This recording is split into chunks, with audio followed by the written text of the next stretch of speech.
Gold trusted gold buyers మీరు తాకట్టు పెట్టిన బంగారాన్ని విడిపించి ఈ రోజు ఉన్న మార్కెట్ ధరకు కొనబడును. అందరికీ నమస్కారం, నేను Swaroopa Potlapalli. Welcome to trending topic.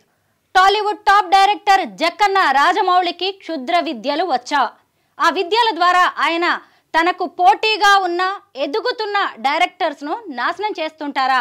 అలా ఆయన లిస్ట్ లో వి వినాయక్ తో పాటు ఇంకొంతమంది డైరెక్టర్స్ ఉన్నారా? ఇప్పుడు అనిల్ రావిపూడిని ఆయన టార్గెట్ చేశారా? దీని మీద ఇప్పుడు సినిమా ఇండస్ట్రీలో పెద్ద చర్చ జరుగుతోంది.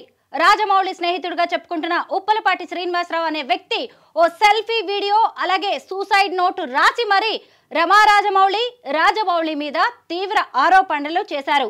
అసలు ఆయన చెబుతున్న విషయాలు వింటుంటే రాజమౌళి వెనక ఇంత కథ నడిచిందా అనే అనుమానాలు కూడా వ్యక్తమవుతున్నాయి. ముఖ్యంగా రాజమౌళి ఆయన భార్య తనను టార్చర్ చేశారని, దానివల్లే తాను సూసైడ్ చేసుకోబోతున్నాను అంటూ ఈ వీడియోని, ఈ సూసైడ్ నోట్ను తన మరణ వాంగ్మూలంగా తీసుకోవాలి అంటూ ఆ ఉప్పలపాటి శ్రీనివాసరావు అనే వ్యక్తి ఒక వీడియోని రిలీజ్ చేయడం జరిగింది. ప్రస్తుతం నాతో పాటు సినీ క్రిటిక్ భరద్వాజ గారు ఉన్నారు. ఆయనతో మాట్లాడి దీనికి సంబంధించి అనేక విషయాలు తెలుసుకున్నాం. అంతకంటే ముందు అసలు ఈ ఉప్పలపాటి శ్రీనివాసరావు అనే వ్యక్తి ఎలాంటి ఆరోపణలు చేశారో చూద్దాం.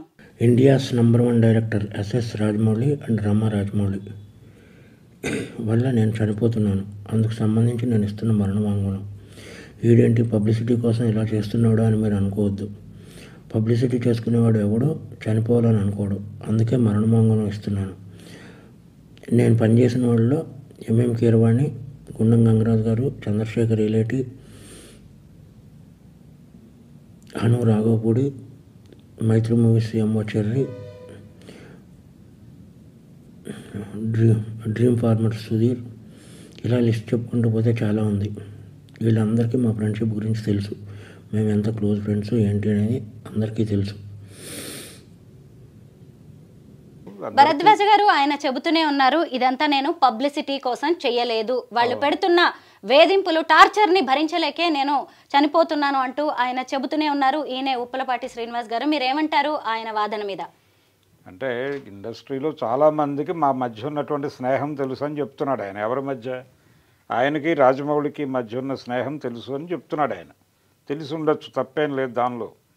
అలాగే ఈయన చేస్తున్నటువంటి ఆర్గ్యుమెంట్లో కూడా అంటే రమా రాజమౌళి అలాగే రాజమౌళి వాళ్ళిద్దరి వలన నేను చనిపోయే పరిస్థితి వచ్చిందని చెప్తున్నాడు ఆయన. చనిపోతున్నాను, ఇది ఎందుకు చేస్తున్నాను, ఎందుకు నమ్మాలి అంటే నేను చనిపోయే ముందు ఎవడు అబద్ధాలు చెప్పడు కదా అని ఒక కామన్ ఏరియాకి తీసుకొస్తున్నాడు జనాలందరినీ. తీసుకొచ్చి చనిపోయేటప్పుడు అబద్ధాలు చెప్పరు కదా అని ప్రతిదీ నమ్మాల్సినటువంటి అవసరం లేదు. ఆయన ఏ ప్రాబ్లంలో ఉండి అలా మాట్లాడుతున్నాడో కూడా చూడాలి ఆయన యాంగిల్లోనే. అంటే తను ఏదో డిప్రెషన్లో ఉన్నట్టుగా కనిపిస్తున్నాడు. ఆత్మహత్య చేసుకోవాలనుకున్న ప్రతివాడు ఒక డిప్రెషన్లో ఉంటాడు. చాలా ఆత్మహత్యలకి అంటే మనం ఆత్మహత్యలు అనుకుంటాం కానీ చాలా ఆత్మహత్యలు హత్యలే, ఎవరో ఒకరి కారణంగా జరిగే హత్యలే అవి. అలా ఇతను రాజమౌళి వలన తన జీవితం ఇలా అయిపోయిందని అనుకుంటున్నాడు. రమా రాజమౌళి వాళ్ళిద్దరి వలన నా జీవితం నాశనమైంది అని అనుకుంటున్నాడు ఆయన. ఎక్కడ నాశనమైంది? ఇంకెక్కడో నాశనమైంది. ఎందుకంటే యమదొంగ వరకు వాళ్ళు బాగానే ఉన్నారు. యమదొంగ తర్వాత కూడా బాగానే ఉండొచ్చు. ఇప్పటి వరకు ఈ ఇన్సిడెంట్ జరగడానికి ఒక 3 నెలల క్రితం వరకు కూడా బాగానే ఉండొచ్చు. ఈ 3 నెలల్లో ఏదైనా జరిగి ఉండొచ్చు. దాని నుంచి డిప్రెషన్లోకి వెళ్ళిపోయి ఉండొచ్చు ఇతను.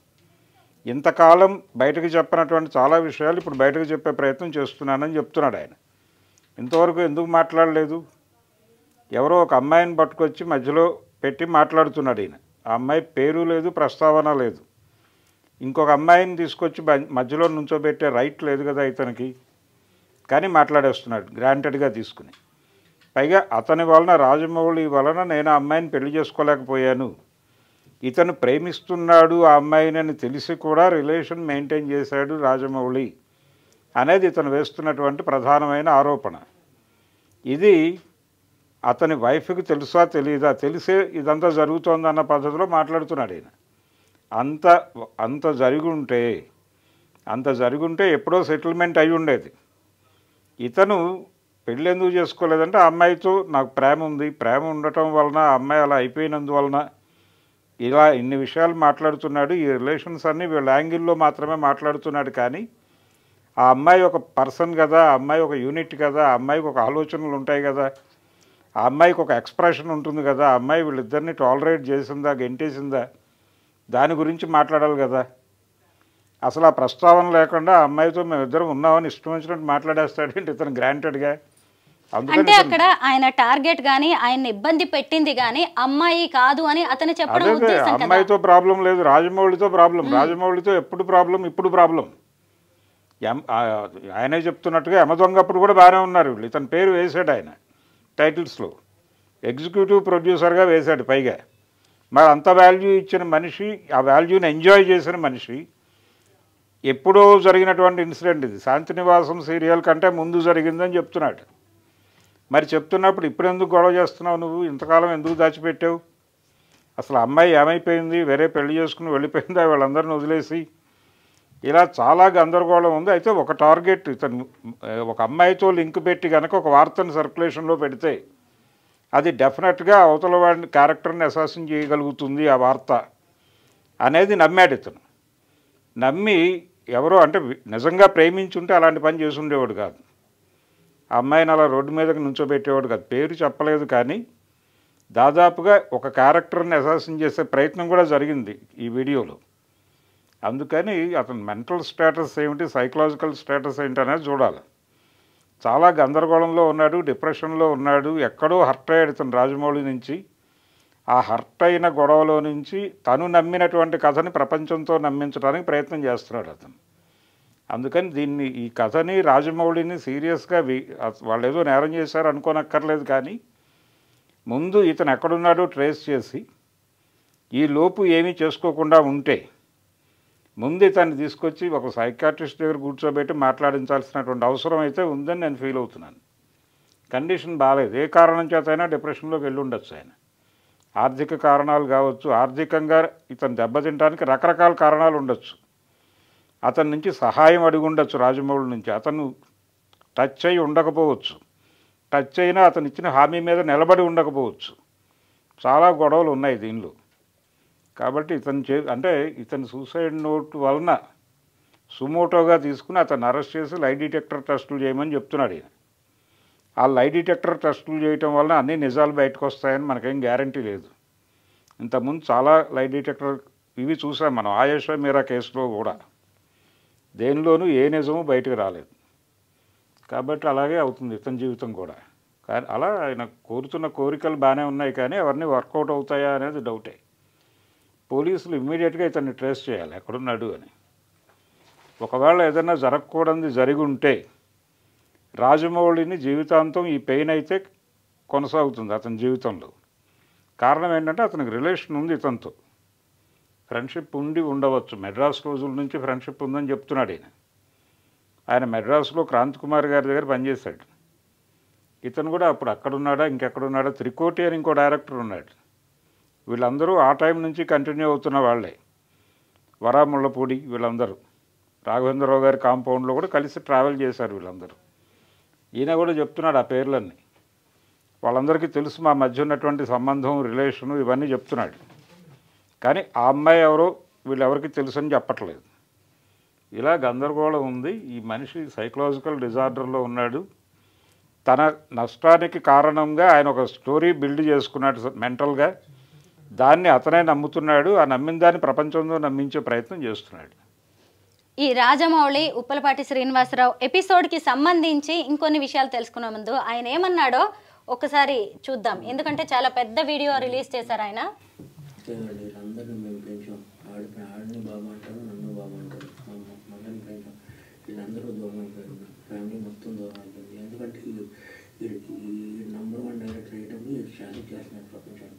శాసింగ్ చేసి నన్ను చంపేయాలన్నంత టార్చర్ పెట్టాడు. ప్లస్ నేను గాడ్స్ అని కాదు, ఆయన మహాత్మని చేయడానికి నేను డెసిషన్ తీసుకున్నాను. ఈ డెసిషన్ తప్పు రైట్ అని నాకు పాస్పోర్ట్. వాళ్ళిద్దరు పిల్లల్ని కూడా నేనే పెంచాను అని చెబుతున్నాడు. అంటే ఆ ఫ్యామిలీతో ఆయనకి ఎంత క్లోజ్ రిలేషన్ ఉందో చెప్పే ప్రయత్నం కూడా చేశాడు. గాంధీ అలాగే గాడ్సేల టాపిక్ కూడా ఆయన తీసుకొచ్చారు. అంటే రాజమౌళిని చంపేసి ఉండాలి యాక్చువల్గా, చంపేసి నేను గాడ్సేన్ అయిపోయి ఆయన్ని మహాత్ముడిని చేయటం నాకు ఇష్టం లేక చంపలేదని చెప్తున్నాడు. అందుకని ఇప్పుడు నన్ను నేను చంపేసుకుందామని ప్రయత్నం చేస్తున్నానని కూడా చెప్తున్నాడు. కాబట్టి గందరగోళంగానే ఉంది ఆయన మాటలు. టోటల్ స్టేట్మెంట్ గందరగోళంగానే ఉంది. ఆయన ఏదో నమ్మాడు. అంటే రిలేషన్ చాలా బాగానే నడిచింది వాళ్ళది, పిల్లల్ని పెంచేదాకా వెళ్ళాడంటే రిలేషన్ స్ట్రాంగ్గానే ఉంది వాళ్ళ మధ్య, ఫ్రెండ్షిప్ బాగుంది. ఆ బాగున్న ఫ్రెండ్షిప్ ఎందుకు గందరగోళం అయింది అనేది చెప్పాలి. దీనిలోకి అనవసరమైన ఒక ప్రేమ కథను తీసుకొచ్చి, అంటే ఓపెన్గా నేను చాలా హెల్ప్ చేశాను అతనికి, అతను నాకు చేయాల్సినటువంటి హెల్ప్ చేయలేకపోయాడు, దానివల్ల నేను జీవితంలో నష్టపోయాను అంటే ఆ ఇంపాక్ట్ వేరే ఉంటుంది ప్రపంచానికి. ఒక అమ్మాయిని తీసుకొస్తే ఆ కేసుకి కొంత బలం వస్తుంది అనుకున్నాడు ఇతను. ఎంతైనా సినిమా మనిషి కాబట్టి కథను కొంచెం పకడ్బందీగా డిజైన్ చేద్దాము అని అనుకుని ఆ అమ్మాయిని తీసుకొచ్చి ఇవన్నీ చేశాడు. తప్పే ఉంది దీనిలో? ఒకవేళ అతను ప్రేమించి ఉండొచ్చు, సెటిల్ చేసుకోవాలంటే ఎప్పుడో చేసుకునేవాడు. అదేదో బయటకు చెప్తాడు ఇతను అని చెప్పి ఇంతకాలం ఇతన్ని టార్చర్ ఎందుకు పెడతాడు? అతను టార్చర్ పెట్టకుండా ఇతన్ని బాగా చూసుకుంటే ఎప్పటికీ ఆ విషయం బయటకు రాదనే జ్ఞానం లేదా రాజమౌళికి? అన్ని సినిమాలు తీశాడు ఆయన, ఎన్ని జీవితాలు చూసుంటాడు. కాబట్టి చాలా ఇల్లాజికల్గా ఉంది ఇతని ఆర్గ్యుమెంట్. ఇతన్ని ఆ విషయం బయటకు రాకూడదు అనుకుంటే ఒకటి ఇతన్ని చంపేస్తారు, లేదంటే బాగా చూసుకుంటారు చచ్చే వరకు. కాబట్టి బాగా చూసుకోవట్లేదంటేనే అసలు గందరగోళం ఉంది విషయంలో అని. అందుకని ఇతను ఏదో డిప్రెషన్లో ఉండి మాట్లాడుతున్నాడు అనేది అయితే స్పష్టంగా అర్థమవుతోంది. రాజమౌళి దీనికి సమాధానం చెప్పాలా లేదా అనేది డిపార్ట్మెంట్ చూడాల్సిన విషయం. అయితే ఇతను వీడియో మార్కెట్లోకి వచ్చింది, ప్రపంచం మాట్లాడుకుంటోంది కాబట్టి పోలీసు వారు ఇన్వాల్వ్ అయ్యి ఇతను వేరే బౌట్స్ ట్రేస్ చేయాల్సినటువంటి అవసరం అయితే ఉంది. భరద్వాజ గారు, మనం ఇక్కడ ఇంకో విషయం కూడా మాట్లాడుకోవాలి. ముఖ్యంగా ఇప్పుడు రాజమౌళి లాంటి వ్యక్తి మీద చాలా మంది కళ్ళు ఉంటాయి. మన సమాజంలో సహజంగా ఎవరైనా ఎదుగుతున్నారంటే వాళ్ళని ఎలా వెనక్కి లాగాలి, అణగదొక్కాలి, తొక్కేయాలి అనేవి ఎక్కువగా జరుగుతూ ఉంటాయి కదా. ఈ మధ్య కొన్ని టీవీ ఛానల్స్లో కూడా వచ్చింది, రాజమౌళి రష్మి మధ్య ఉన్న ప్రేమ వ్యవహారం చూడండి ఎలా ఉందో అని చెప్పి కొన్ని వీడియోస్. అంటే అది శాంతి నివాసం సీరియల్లో వాళ్ళిద్దరు యాక్ట్ చేసింది. అసలు నిజంగా ఎంత స్మార్ట్గా ఉన్నారో రాజమౌళి గారు. అవును కదా, ఈయన యాక్టింగ్ చేశారు సీరియల్స్లో అని మాట్లాడుకున్నాం. అయితే రాజమౌళి గారి క్యారెక్టర్కి గురించి కూడా మనం మాట్లాడుకోవచ్చు. అంటే వ్యక్తిగతంగా చూసినప్పుడు మ్యారేజ్ అయిన ఒక మహిళని, ఒక కొడుకున్న మహిళని ఆయన పెళ్లి చేసుకున్నారు. ఆ తర్వాత ఒక అమ్మాయిని దత్తత కూడా తీసుకున్నారు. వాళ్ళ బాధ్యతలను ఎంతో గొప్పగా ఆయన నిర్వర్తించారు. అలాంటి వ్యక్తుల్ని ఇప్పుడు ఇలా మహిళల్ని అడ్డం పెట్టుకొని పాత ప్రేమ కథలేవో తోడుతూ ఇలా చేయాలనుకోవడం, పైగా ఈ మధ్య కాలంలో ఏమైనా రాజమౌళి గారు టార్గెట్ అవుతున్నారంటారా? ఎవరికైనా టార్గెట్ చేయాలి అనే ఉద్దేశంతో ఇతన్ని ఏదో ముందుకు పెట్టారని కూడా నేను అనుకోవడం లేదు. అంటే టార్గెట్ చేయడానికి వేరే మార్గాలు ఉండొచ్చు, కానీ ఇది రాంగ్ అటెంప్ట్, ఇది బాలేదు. అంటే చాలా లూజ్ ఎండ్స్ ఉన్నటువంటి గొడవ ఇది. ఇన్ని లూజ్ ఎండ్స్ ఉన్నటువంటి మార్గాన్ని ఎంచుకోరు. రాజమౌళిని దెబ్బతీయాలి అని అనుకుంటే దానికి వేరే మార్గాలు ఉన్నాయి. రెండోది, ఇతను ఆర్గ్యుమెంట్లో కూడా చాలా గందరగోళం ఉంది. ఆయనకి ఏదో క్షుద్ర విద్యలు వచ్చు, వీళ్ళని ఇబ్బంది పెట్టాడు, ఇవన్నీ మాట్లాడుతున్నాడు గందరగోళంగా, ఇవన్నీ రాస్తున్నాడు ఆయన. ఇవన్నీ ఇబ్బందికరమే. అందుకని ఇతన్ని ఏ మేరకు సీరియస్గా తీసుకోవాలి అంటే చనిపోవడానికి సిద్ధపడ్డాడు అనేది సీరియస్గా పట్టించుకోవాల్సినటువంటి అంశమే. అర్జెంటుగా ఇతన్ని ట్రేస్ చేయాల్సినటువంటి అవసరం ఉంది. ఇతన్ని తీసుకొచ్చి ఏదో రకంగా బాగు చేసుకోవాల్సినటువంటి బాధ్యత కూడా ఉంది. దీనికి సంబంధించి రాజమౌళి అలాగే ఆయన చెప్తున్నటువంటి మిత్రులు చాలామంది పేర్లు చెప్పాడు ఆయన. హను రాఘవపూడి పేరు కూడా చెప్పాడు. అలాగే చంద్రశేఖర్ ఏలేటి, వీళ్ళందరూ గున్నం గంగరాజు గారి కాంపౌండ్ మనుషులే. ఆయన పేరు కూడా ప్రస్తావించాడు. వీళ్ళందరూ కలిసి ఏదైనా ఒక ప్రయత్నం చేసి తను ఎక్కడున్నాడో ట్రేస్ చేయడానికి కృషి చేస్తే బాగుంటుంది. నిజమే, మీరు అన్నది కరెక్టే. ఎందుకంటే ఈ ఆరోపణలు ఇవన్నీ పెద్ద విషయాలు ఏం కాదు. ఇవాళ కాకపోతే రేపు మర్చిపోతారు. ఒకవేళ ఈయన క్షేమంగా తిరిగి వస్తే మళ్ళీ ఎలాగూ స్నేహితులే కాబట్టి వాళ్ళిద్దరు కూర్చొని మాట్లాడుకున్నా ఇవన్నీ సాల్వ్ అయ్యేవే. ఈయన బయటికి రావడం అనేది సేఫ్గా అనే ముఖ్యం. ఆయన ఎక్కడున్నారో ఏంటో పోలీసులు కూడా ఒకవైపు ట్రేస్ చేసే ప్రయత్నం అయితే చేస్తూ ఉన్నారు. ఎందుకంటే రాజమౌళి గారు కూడా ఇక్కడ దాకా వచ్చాక ఏదో అన్నాళ్లే అని వదిలేసే పరిస్థితి ఉండదు. ఆయన ఎక్కడున్నారో పట్టుకుందాం, ముందు తీసుకొద్దాం, ముందు ప్రాణాలతో బతికితే చాలు నా స్నేహితుడు అని అనుకుంటారు. మనం ముఖ్యంగా ఇక్కడ ఇంకొక విషయం మాట్లాడుకోవచ్చు భరద్వాజ్ గారు. ముఖ్యంగా ఏంటంటే ఈయన వాళ్ళిద్దరి మధ్య జరిగిన ట్రయాంగిల్ లవ్ స్టోరీ గురించి చెప్పారు. ముఖ్యంగా 57 ఏళ్ళు వచ్చినా నేను ఇప్పటికి కూడా పెళ్లి చేసుకోకుండానే మిగిలిపోయాను. అంటే తను ఎంత సిన్సియర్గా అమ్మాయిని ప్రేమించానని చెప్పే ప్రయత్నం చేస్తున్నాడు. అలాగే ఇంకొకటి ఏంటంటే పెళ్లి చేసుకోకపోవడం వల్ల కలిగే ఒంటరితనం, మీరు ఇందాకటి నుంచి కూడా చెప్తూ ఉన్నారు మానసిక స్థితి బాలేదు అని. అలాగే ఒక పెళ్లి కాని వ్యక్తికి సమాజం నుంచి వచ్చే ఛాలెంజెస్, సవాళ్ళు ఎలా ఉంటాయో కూడా మనందరికీ తెలిసిందే. వీటన్నిటి ప్రభావం పాత కథను గుర్తు చేసుకునేలా చేస్తుందంటారా? చాలా బోల్డ్గా వ్యవహరించాం మేము ఆ రిలేషన్కి సంబంధించి అని కూడా చెప్పాడు ఈయనే.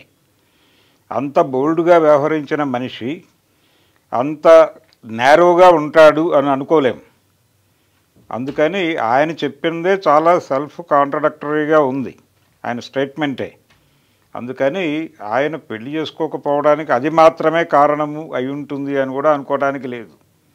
అనేక అంశాలు ఉంటాయి.